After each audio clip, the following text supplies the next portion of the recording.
Hello po sa ating lahat. Ako po si Emmanuel o Alejandre. Ito po ang aking daily devotion ngayong June 14. And para sa ngayong araw, ating pag-uusapan kung nasaan ang hustisya. And this relates to the topic of justice na makikita natin sa Deuteronomy chapter 32 verse 4 na nagsasabing, He is the rock, His works are perfect, and all His ways are just. A faithful God who does no wrong, upright and just is He. So, syempre, ang pinapertain sa verse na ito is ang ating Panginoon. Siya lamang at wala ng iba. Because He is our God and He is a God that does no wrong. Wala pong kamalian ng ating Panginoon. And hindi po siya nagtotolerate ng kahit anong kamalian. Because He is just. Mahilig siya or isa sa mga karakteristik niya yung pag-uphold ng justice. This relates to all. Sa mga angels, sa mga gawa niya, at lalong-lalo na sa atin. Because God does not tolerate our sins. In fact, the punishment for our sins, the wages of sin is death. Pagkapatay. And lahat ng ito ay kanyang ipapatupad sa Judgment Day. And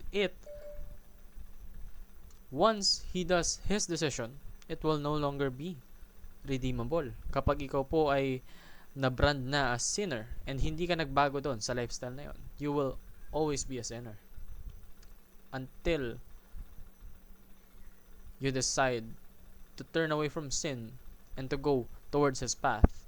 And you shouldn't wait for very long to do that, no? You should start now kasi malay ba natin kung kailan yung Judgment Day, no? We live in anticipation of the Judgment Day. As Christians, as followers of God, we that truly serve God are exempt from judgment. Tayo po'y itutubos ng Panginoon sa lahat ng ating mga kasalanan kung tayo'y tunay na tapat sa Kanya. So, because God's justice prevails over injustices, we should also be aware of our actions, no? Because God punishes the wicked. God delivers punishment on those that have sinned and disobeyed His word. Lahat po ng sumusuway sa Kanya, lahat po ng nakakagawa ng kasalanan ay merong karampatang parusa. Pero, maswerte tayo dahil yung mga naniniwala sa Kanya is exempt from that. God's justice passes over those in Christ. So, we should speak up even when it requires sacrifice. Ano yung sabihin na to? Kapag may nakikita tayong kamalian, dapat lamang na gamitin natin yung boses natin, yung kapangyarihan natin, yung lakas natin na siyang binigay ng Panginoon upang mag-deliver ng justice sa ngalan niya. Kasi kapag tayo'y nanahimik lang, nagbulag-bulagan sa mga kamalian na ating nakikita, that's also sin. Kasalanan din yun. So, as believers of God, bilang mga ambassador niya, dapat lamang na tayo'y manatili sa side ng tama. We should fight for fairness and justice sa lahat ng pagkakataon. Kahit na disadvantageous to sa atin, kahit na maaaring makasakit to sa atin, we should fight for justice.